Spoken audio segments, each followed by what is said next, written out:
وَلَقَدْ يَسَّرْنَا الْقُرْآنَ لِلذِّكْرِ فَهَلْ مِن مُّدَّكِرٍ الحمد لله رب العالمين والصلاة والسلام على أشرف الأنبياء والمرسلين أما بعد فأعوذ بالله من الشيطان الرجيم من همزه ونفخه ونفثه بسم الله الرحمن الرحيم رب اشرح لي صدري ويسر لي أمري واحلل عقدة من لساني يفقه قولي اللهم انفعنا بما علمتنا وعلمنا ما ينفعنا وزدنا علما فبشر عباد الذين يستمعون القول فيتبعون أحسنه أولئك الذين هداهم الله وأولئك هم أولو الألباب والله خلقكم من تراب ثم من نطفة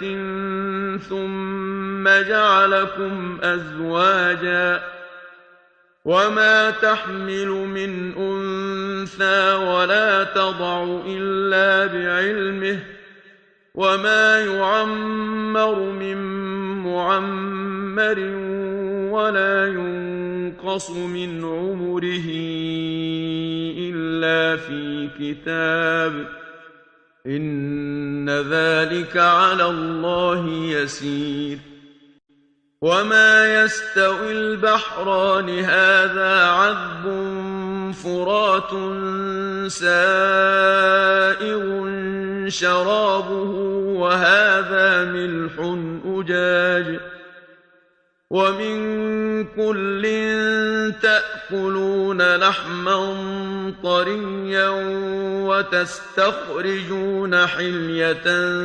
تلبسونها وترى الفلك فيه مواخر لتبتغوا من فضله ولعلكم تشكرون يولج الليل في النهار ويولج النهار في الليل وسخر الشمس والقمر كل يجري لأجل مسمى ذلكم الله ربكم له الملك والذين تدعون من دونه ما يملكون من قطمير أعوذ بالله من الشيطان الرجيم بسم الله الرحمن الرحيم والله خلقكم من تراب ثم من نطفة ثم جعلكم أزواجا اور اللہ نے پیدا کیا تمہیں من تراب مٹی سے اللہ نے تمہیں پیدا کیا یعنی انسانوں کی اصل سیدنا آدم علیہ السلام ہے تو گویا کہ حضرت آدم علیہ السلام مراد ہے اللہ نے تمہیں پیدا کیا مٹی سے یعنی تمہارے باپ آدم علیہ السلام کو ثم من نطفۃ پھر نطفہ سے حضرت آدم علیہ السلام کو اللہ نے مٹی سے پیدا فرمایا ان کی پیدائش نطفہ سے نہیں ہوئی عام جو ایک نسل در نسل سلسلہ آگے بڑھتا ہے حضرت آدم کی پیدائش تو مٹی سے ہوئی ہے وہ جس طرح جوان تھے اسی طرح ہی اللہ نے ان کو پیدا کر دیا وہ کوئی بچپن سے بڑے نہیں ہوئے وہ تو اللہ نے مٹی سے ان کو پیدا کیا پتلا بنایا مٹی سے پھر ان میں روح پھونک دی تو وہ جیتے جاگتے انسان بن گئے اور پھر ان کے بعد جو آگے سلسلہ چلا جو آگے نسل چلی وہ نطفہ سے پھر ثم من نطفۃ پھر نطفہ سے ثم جعلکم ازواجا پھر بنایا تمہیں جوڑے جوڑے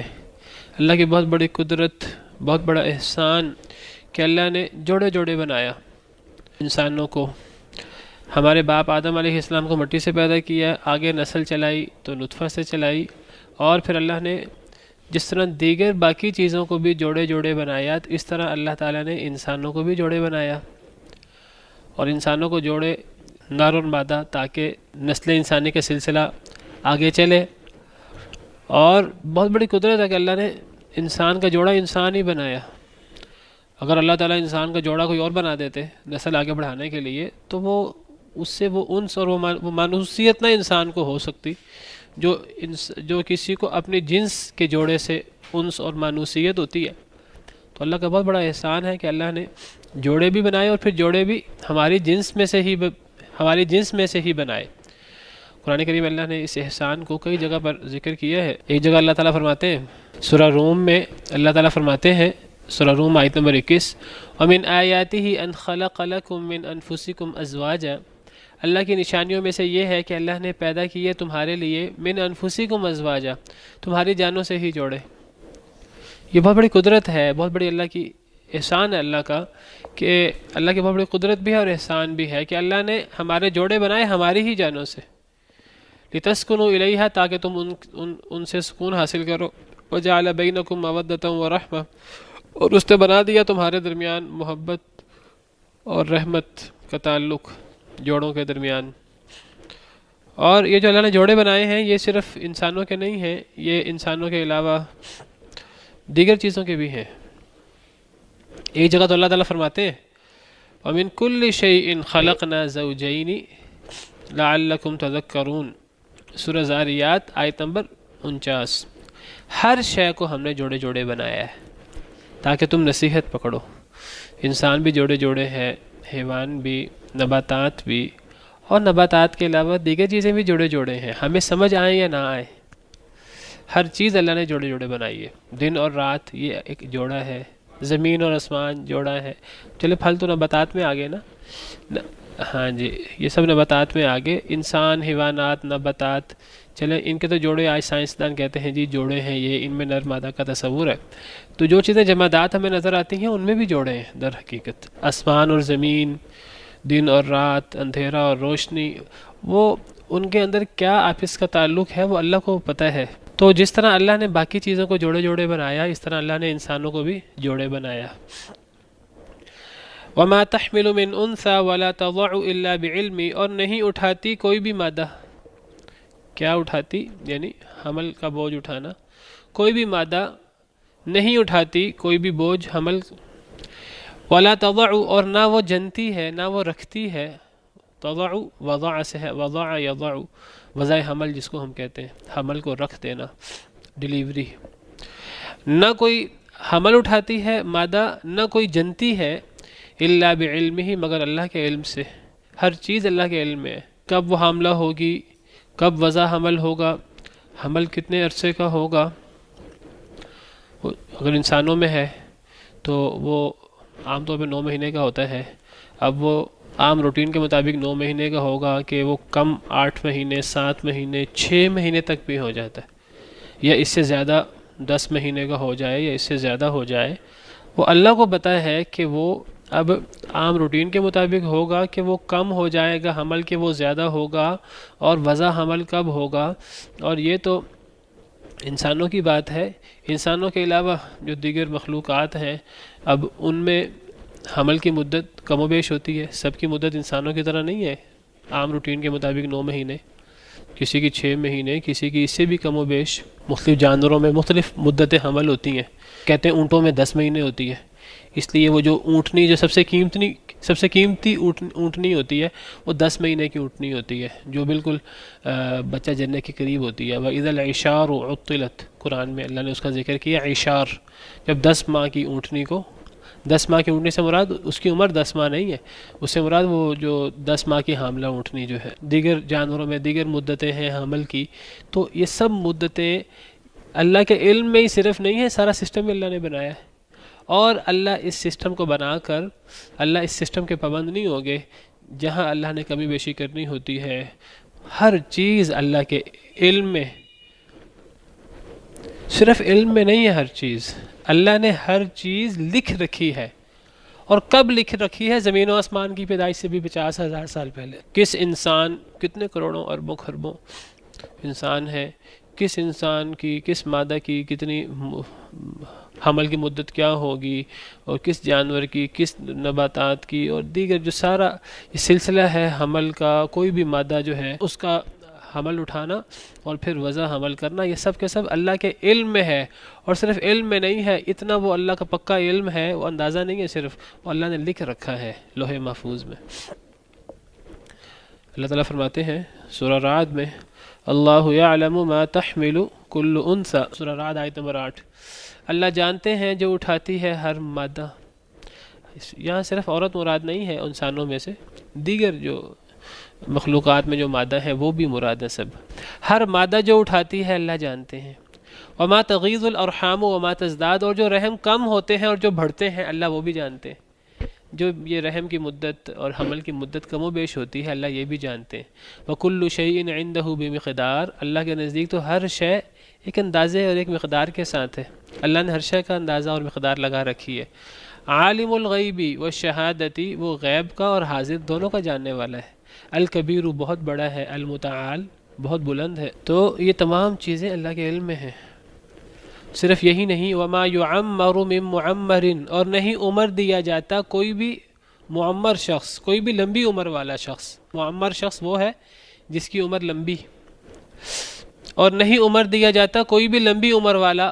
ولا ينقص، اور نہیں کم کی جاتی من عمرہ، کسی کی عمر. الا فی کتاب، مگر ہر چیز کتاب میں ہے، صرف اللہ کے علم میں نہیں ہے، ہر چیز لکھی ہوئی ہے لوح محفوظ میں، اللہ نے لکھوا رکھی ہے، اور جیسے لکھا ہے ویسے ہوتا ہے. اللہ کا ایگزیکٹ علم ہے. اور یہ سارا زمین و آسمان کی پیدائش سے بھی، زمین و آسمان کب پیدا ہوئے، کب تخلیق ہوئی ان کی، سائنسدان تو کہتے ہیں کروڑوں سال پہلے، اربوں سال پہلے، کتنے سال پہلے. اس سے بھی پہلے اللہ نے جو کچھ قیامت تک ہونا ہے وہ سب کچھ اس میں لکھ رکھا ہے. کتنے انسان ہوں گے، اور کس کس انسان کی، کس کس مادہ کی کتنی مدت اور اس کی وضع حمل، اور کتنے کتنے حیوان ہوں گے، اور کتنے کتنے نباتات ہوں گے، اور کتنے کتنے پتے ہوں گے، اور کتنے پتے کس دن میں گریں گے، اور کتنے پتے. وما تسقط من ورقۃ الا يعلمها، کوئی پتا زمین میں نہیں گرتا مگر اللہ کو اس کا علم ہے. صرف علم نہیں ہے بلکہ اللہ نے اس پتے کے گرنے کا بھی لوح محفوظ میں ذکر کر رکھا ہے. ہر چیز لوح محفوظ میں باقاعدہ لکھی ہوئی ہے. سورہ انعام آیت نمبر 59 میں اللہ تعالیٰ فرماتے ہیں وَعِندَهُ مَفَاتِحُ الْغَيْبِ، اس کو کہتے ہیں اصل میں غیب. کچھ لوگ جو ہے وہ غیب کے بارے میں باتیں شروع کر دیتے ہیں. اللہ کی خاص صفت غیب، جو اللہ کو خاص ہے، جو اللہ کو لائق ہے، اسی کے پاس غیب کی چابی ہیں، کسی اور کے پاس نہیں ہے. لا يعلمها الا هو، نہیں کوئی جانتا اس کو، ان غیب کی چابیوں کو، مگر اللہ ہی. اللہ کے علاوہ کوئی نہیں جانتا. وَيَعْلَمُ مَا فِي الْبَرِّ وَالْبَحْرِ، اور وہ جانتا ہے جو کچھ خشکی میں ہے، جو کچھ تری میں ہے. خشکی میں جو کچھ ہے، جتنی مخلوقات ہیں، اور جتنے پتے اور جتنے کنکر اور جتنے ریت کے ذرے، اور ہر چیز اللہ جانتے ہیں. اور سمندر میں جو کچھ ہے، کہتے ہیں سمندر کی مخلوقات خشکی کی مخلوقات سے بھی زیادہ ہے. اللہ کو پتہ ہے کتنا بڑا سلسلہ ہے، ایک ایک چیز، ایک ایک ذرے کا اللہ کو پتہ ہے. وَمَا تَسْقُطُ مِن وَرَقَةٍ إِلَّا يَعْلَمُهَا، نہیں گرتا کوئی پتا. صرف سمجھانے کے لیے اللہ نے بات کی. پتا بھی بڑی چیز ہے، ورنہ تو اللہ کو ذرات کا بھی علم ہے. نہیں گرتا کوئی بھی پتا زمین پہ الا یعلمها، مگر اللہ اس کو جانتے ہیں. اللہ کو پتہ ہے کہ وہ کس دن کس پتے نے کس لمحے میں گرنا ہے. اللہ کو صرف پتہ نہیں ہے بلکہ اس کے گرنے کا سارا سسٹم اللہ نے بنا رکھا ہے. ولا حبۃ فی ظلمات الارض، اور نہ کوئی دانہ، کوئی ذرہ فی ظلمات الارض، زمین کے اندھیروں میں. ولا رطب ولا یابس، اور نہ کوئی تر نہ کوئی خشک چیز. یہ رطب و یابس ایک محاورہ ہے عربی زبان کا، ہم اردو میں بھی بولتے ہیں ہر رطب و یابس، یعنی اس میں ہر چیز آ جاتی ہے. ہر تر اور خشک، ہر چیز یا خشک ہوتی ہے تر ہوتی ہے. ہر رطب و یابس نہیں ہے الا فی کتاب مبین، صرف اللہ اس کو جانتے نہیں ہے، اللہ نے تو لکھوا رکھا ہے باقاعدہ اس کو. یہ ہے اصل میں علم غیب، جس کو کچھ لوگ جو ہیں وہ اللہ کے علاوہ اوروں کو بھی دیتے ہیں، اور اوروں کو دیتے دیتے اتنے مبالغے میں آتے ہیں کہ وہ اپنے ولیوں کے محلوں کے کتوں کو بھی دے دیتے ہیں. اللہ معاف کرے. وہ کہتے ہیں جی فلاں فلاں بھی جو ہے نا غیب جانتے ہیں. یہ تو اللہ کی صفت ہے، اللہ کی صفت اللہ ہی جانتے ہیں، اللہ کے علاوہ کوئی نہیں جانتے. لیکن لوگ مبالغہ کرنے پر آتے ہیں اور شرک کرنے پر آتے ہیں، تو اللہ معاف کرے. اللہ کی بہت زیادہ ناقدری پھر ہوتی ہے. تو فرمایا کہ نہیں عمر دی جاتی کسی بھی معمر شخص کو، کسی بھی لمبی عمر والے کو، اور کسی کی عمر کم نہیں ہوتی مگر ہر چیز لکھی ہوئی ہے، لوح محفوظ میں ہے، کتاب میں ہے، لوح محفوظ میں. کہا جاتا ہے کہ جی ہماری امت میں آخری جو امت ہے اس میں معمر شخص وہ ہے جس کی عمر 100 سال کے لگ بھگ ہو جائے، اور کم عمر والا وہ ہے جس کی عمر 60 سال کے لگ بھگ ہو.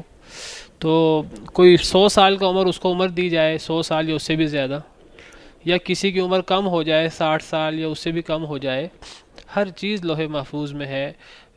60 سے 100 اور اس سے زیادہ اور اس سے کم اور اس کے درمیان جس کی جتنی بھی عمر ہے، ہر چیز اللہ کے علم میں ہے. ان ذالک علی اللہ یسیر، بے شک یہ چیز اللہ پر بہت آسان ہے. یہ چیز اگر ہم غور کریں تو ہمیں بڑا مشکل لگتا ہے، کیسے ممکن ہے؟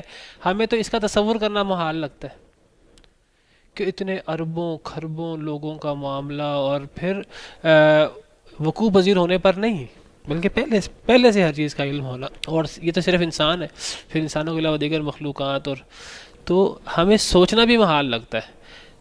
لیکن اللہ نہ صرف یہ کرتے ہیں بلکہ اللہ پر یہ چیز بہت آسان ہے. اللہ کے لیے جس کو ہم کہتے ہیں بائیں ہاتھ کا کھیل، محاورہ، یہ چیزیں اللہ پر بہت آسان ہے، کوئی مشکل نہیں ہے اللہ پر. اللہ ان کو کرتے ہیں اور بڑی آسانی سے کرتے ہیں. اللہ کے لیے کوئی مشکل نہیں ہے یہ چیزیں. وما يستوي البحران هذا عذب فرات سائغ شرابه وهذا ملح أجاج، اور نہیں برابر دونوں سمندر، دو سمندر بھی برابر نہیں ہے.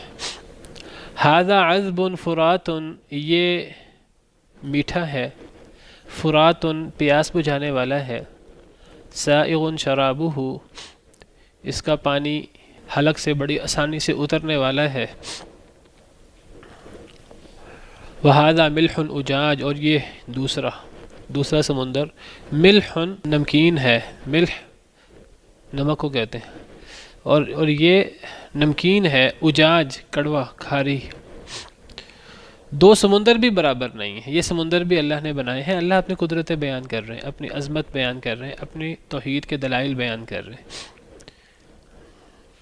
تم اللہ کے علاوہ اوروں کو اللہ کے برابر کرتے ہو تو ذرا بتاؤ یہ چیزیں کس نے پیدا کی ہیں؟ اللہ نے تو یہ پیدا کیا ہے. پیچھے اللہ کی تخلیق کی بات ہوئی، انسان کی جو اللہ نے تخلیق کی ہے، دیگر مخلوقات، اور پھر اللہ کے علم کی بات ہوئی کہ اللہ کا علم کتنا وسیع ہے اور یہ چیزیں اللہ پر آسان ہے، مشکل نہیں ہے.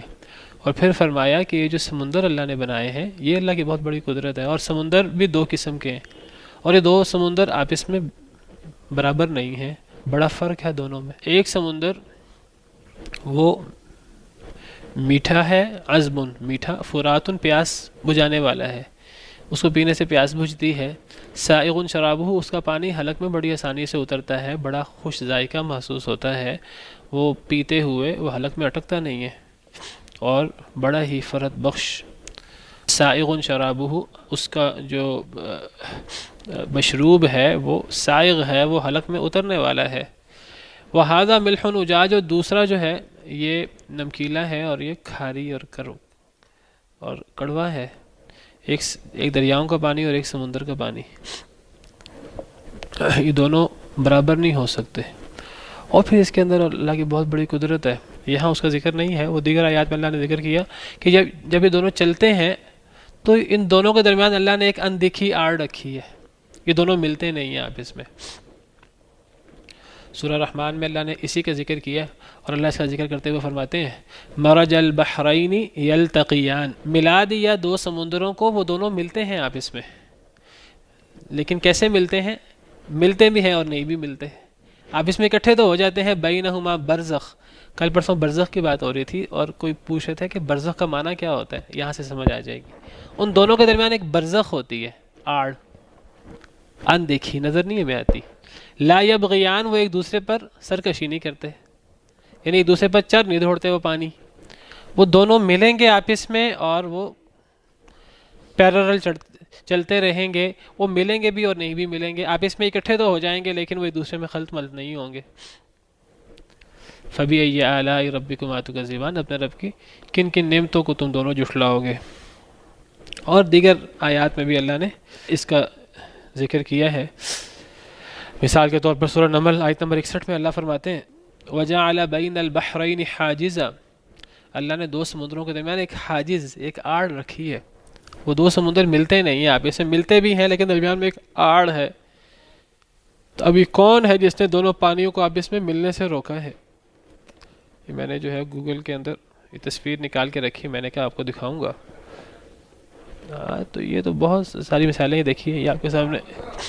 ہاں جی، یہ اب آپ دیکھیے دو پانی ملے ہیں آپس میں. تو اب یہ دیکھیے تا حد نگاہ دونوں پانی ملے بھی ہیں اور الگ الگ بھی ہیں، اور یہ چیز بالکل عام ہے. یہ دیکھیے، یہ دیکھیں، یہ ایک پانی گولڈن کلر کا ہے، دیکھنے میں بھی نظر آ رہا ہے گدلا سا، اور ایک پانی ہمیں سبز نیلا نظر آ رہا ہے، اور یہ آپس میں ایک دوسرے کو چڑھتے نہیں ہیں. ان کے درمیان ایک آڑ ہے، اللہ نے رکھی ہے آڑ، وہ ہمیں نظر نہیں آتی، لیکن ایک آڑ ہے ان کے درمیان. یہ اللہ کی بہت بڑی قدرت ہے. یہ میں نے صرف جو ہے نا، اس پہ نیٹ نہیں ہے نا، آپ کو اور بھی دکھا دیتا. جب پروجیکٹر چلاتے ہیں تو پھر نیٹ ختم ہو جاتا ہے، تو پروجیکٹر سے پہلے میں نے یہ پکچر کھول کے رکھی، میں نے کہا آپ کو دکھاؤں گا. دو سمندر برابر نہیں ہو سکتے، ایک جو ہے وہ میٹھا ہے اور پیاس بجھانے والا ہے، حلق سے اترنے والا ہے اس کا مشروب، اور دوسرا جو ہے وہ نمکیلا اور کھاری ہے. چلے اذان کے بعد اس آیت کریمہ میں اللہ تعالیٰ نے دو سمندروں کا ذکر کیا ہے. دو پانی ملتے ہیں آپس میں، ایک دریائی پانی اور ایک سمندری پانی. جب دریا سمندر میں گرتا ہے یا دو پانی آپس میں ملتے ہیں تو وہ لمبا عرصہ پیرلل چلتے رہتے ہیں آپس میں، جیسے ان کے درمیان کوئی آڑ ہے. اور پھر ان دونوں پانیوں میں سے ایک پانی جو ہے وہ پینے کے قابل ہے، دوسرا پانی پینے کے قابل نہیں ہے. ایک پانی آرام سے حلق سے اتر جاتا ہے، دوسرا پانی حلق سے نہیں اترتا. تو یہ سب اللہ کی قدرتیں. وَمِن كُلٍّ تَأْكُلُونَ لَحْمًا طَرِيًّا، اور ہر ایک سے تم کھاتے ہو، چاہے وہ میٹھا پیاس بجھانے والا حلق سے اترنے والا پانی ہو دریا کا، خواہ وہ نمکیلا اور کھارا کڑوا پانی ہو، سمندری پانی ہو، دونوں سے تم کھاتے ہو. لحمن طریہ، تازہ گوشت مچھلی کا، دونوں میں مچھلی ہوتی ہے. اب وہ جو دریا کا پانی جو ہم پی سکتے ہیں، سمندر کا پانی ہم پی نہیں سکتے. اب وہ مچھلی تو اسی پانی میں رہتی ہے، وہ پانی اس مچھلی کے اندر رچا بسا ہوتا ہے، لیکن مچھلی دونوں پانیوں کی کھائی جاتی ہے. یہ نہیں ہوتا کہ ایک پانی کی مچھلی قابل استعمال ہو، ایک پانی کی قابل استعمال نہ ہو، اس طرح نہیں ہوتا، بلکہ دونوں پانیوں کی مچھلی جو ہے دونوں سے تم کھاتے ہو تازہ گوشت. اور جتنا بڑا خوراک کا ذریعہ اللہ نے سمندر رکھا ہے، اتنی خوراک شاید خشکی سے نہیں ہوتی، لیکن دونوں قسم کے پانیوں سے ہوتی ہے. اللہ نے قرآن کریم میں کئی جگہ اس قسم کی بات کی ہے کہ چیزیں ہمیں دیکھنے میں مختلف نظر آتی ہیں.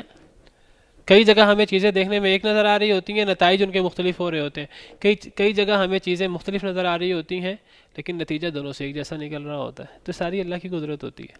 اب دیکھیں، زمین ایک جیسی ہوتی ہے، پانی ایک جیسا ہوتا ہے، نہ پانی کے اندر رنگ ہے، نہ بو ہے، نہ ذائقہ ہے جو بارش برستی ہے. زمین کا ذائقہ یا زمین کے اندر کوئی ذائقہ، کوئی اس طرح کی چیز نہیں ہوتی. لیکن پانی بھی ایک ہے اور زمین بھی ایک ہے، اس کے اندر پھل مختلف انواع و اقسام کے نکلتے ہیں. جی ہوا بھی ایک جیسی ہے، لیکن پھل جو ہے وہ کوئی میٹھا اور کوئی نمکین، کوئی ترش، اور کوئی کس طرح کا اور کوئی کس طرح کا، اور کس کا کیا ذائقہ اور کس کا کیا ذائقہ. اور پھر رنگ آپ دیکھیں پھلوں کے. اللہ تعالیٰ فرماتے ہیں پانی بھی ایک، زمین بھی ایک، اور ہر چیز ایک. وَنُفَضِّلُ بَعْضَهَا عَلَى بَعْضٍ فِي الْأُكُلِ، ذائقہ ہر ایک کا فرق یہ کیسے ہو گیا؟ یہ اللہ رب العالمین کی ساری قدرت کے کرشمے. اب یہاں دیکھیں پانی مختلف ہیں، بالکل ایک پانی کو ہم پی سکتے ہیں، ایک کو ہم پی نہیں سکتے، لیکن مچھلی دونوں کے اندر جو ہے وہ کھانے کے قابل ہے.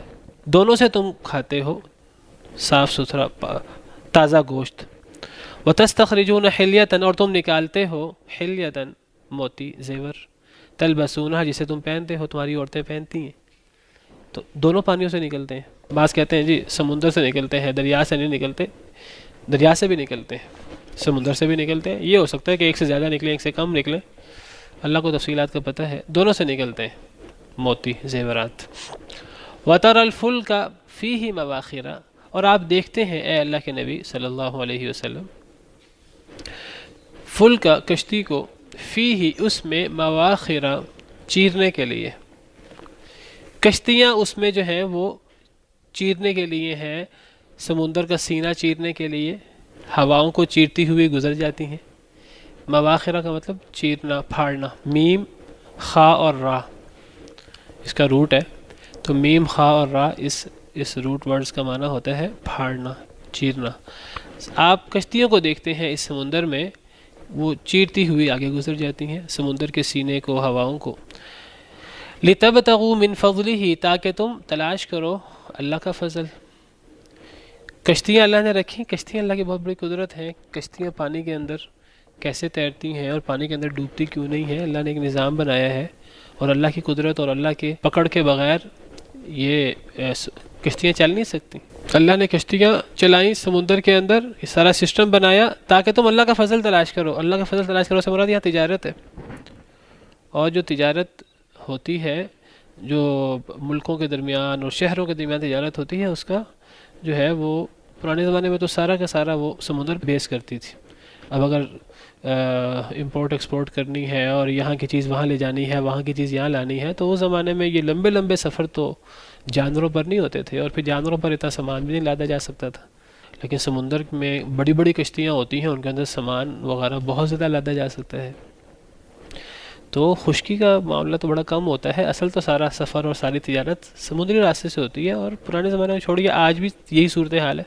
اگرچہ آج جو ہے وہ بری وسائل اتصالات بڑھ گئے ہیں بہت زیادہ، ریل گاڑی اور ہوائی جہاز اور یہ چیزیں بھی آ گئی ہیں، گاڑیاں، ٹرک وغیرہ. لیکن اس کے ساتھ ساتھ جو تجارت سمندروں کے راستے ہو سکتی ہے، امپورٹ ایکسپورٹ ٹنوں کے حساب سے، کنٹینرز بڑے بڑے، وہ تو خشکی کے راستے سے نہیں ہو سکتی.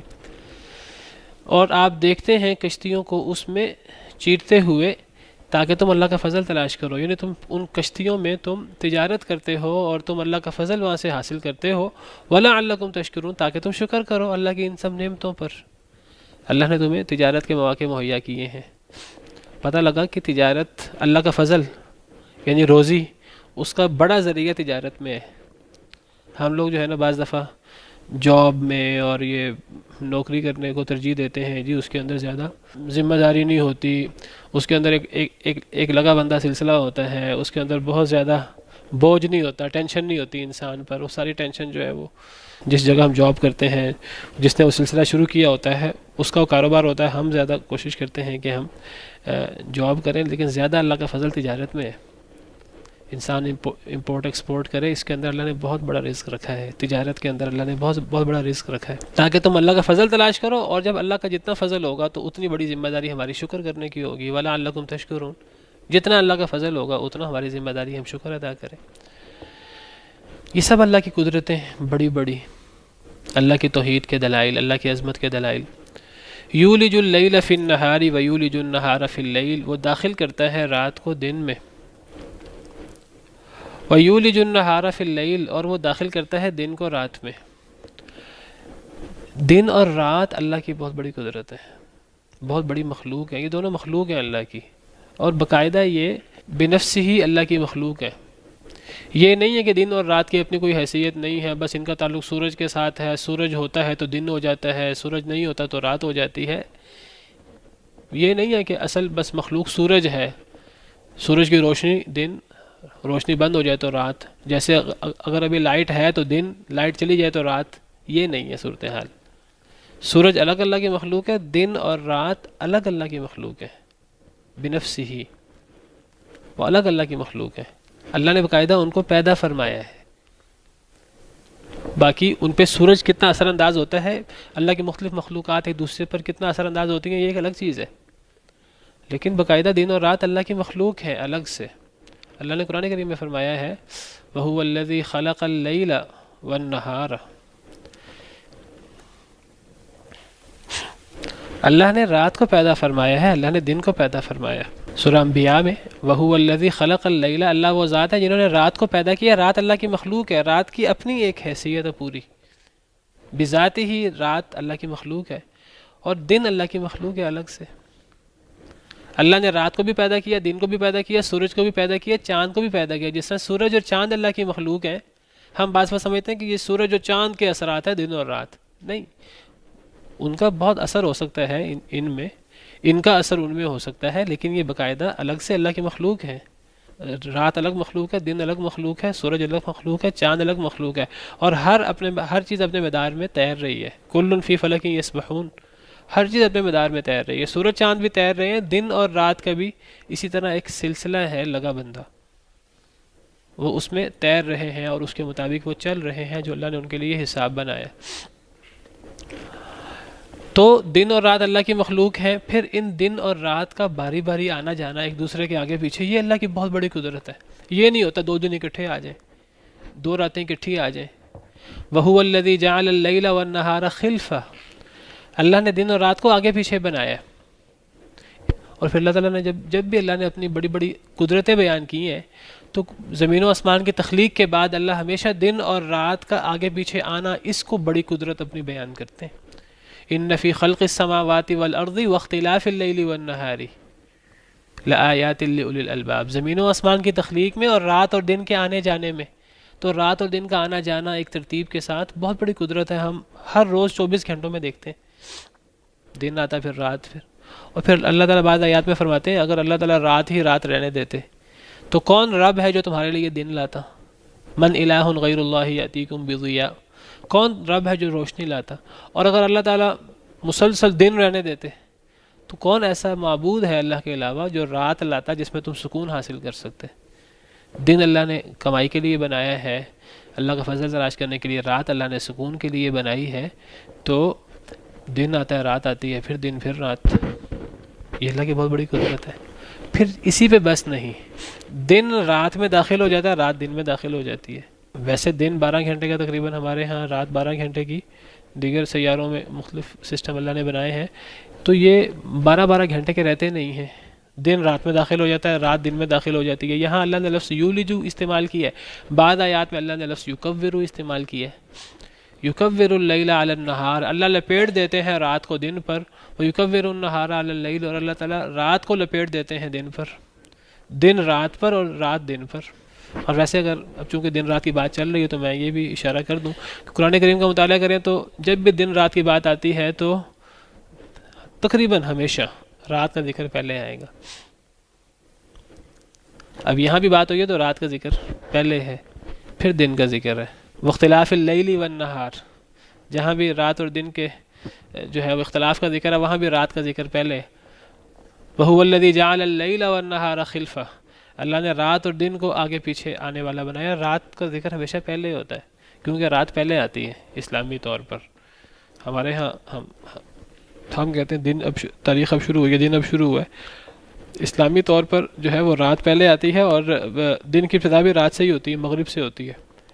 رمضان میں پہلے رات آتی ہے پھر دن آتا ہے، اور جب پھر عید آتی ہے تو پھر وہ جو چاند رات ہوتی ہے وہ رمضان کی رات نہیں ہوتی، وہ شوال کی رات ہوتی ہے۔ ویسے میں عرض کروں کہ ہم سمجھتے ہیں، جیسے وہ انشاءاللہ کبھی میں عرض کروں گا، ہم سمجھتے ہیں کہ سورج مؤثر ہے دن اور رات میں، حالانکہ اگر قرآن کریم کا مطالعہ کریں تو پتہ لگتا ہے کہ سورج مؤثر نہیں ہے دن اور رات میں، رات اور دن مؤثر ہے سورج میں۔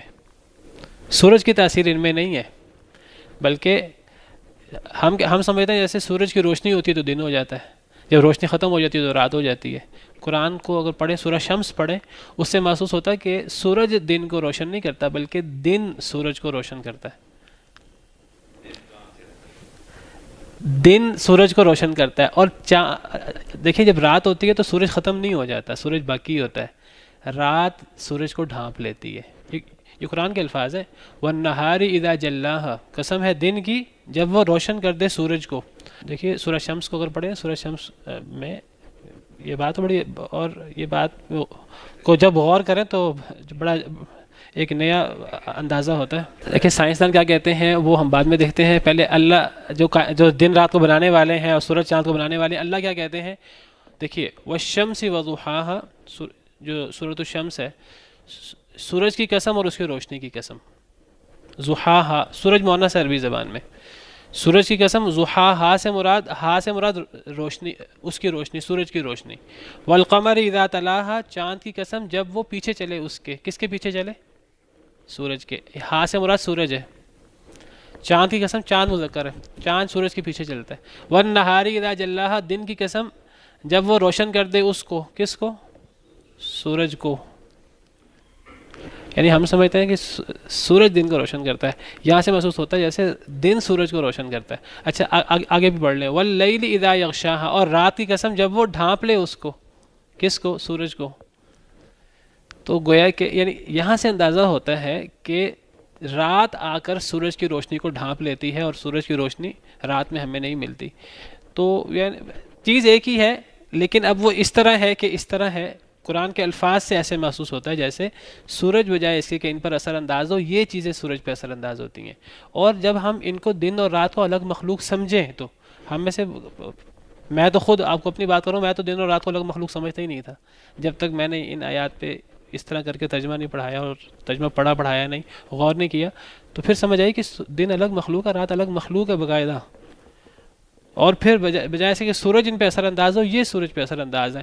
مزید اس کی تفصیل کیا ہے، سائنسدانوں کو اس نہج پہ غور کرنا چاہیے مزید. یہ تو اللہ رب العالمین کی کلام ہے نا، تو اس کی مزید تفصیلات کیا ہیں. ٹائم ختم ہو گیا ہے، انشاءاللہ پھر اس کو مزید ذکر کرتے ہیں. سبحانک اللہم ربنا وبحمدک، اشہد ان لا الہ الا انت، استغفرک واتوب الیک.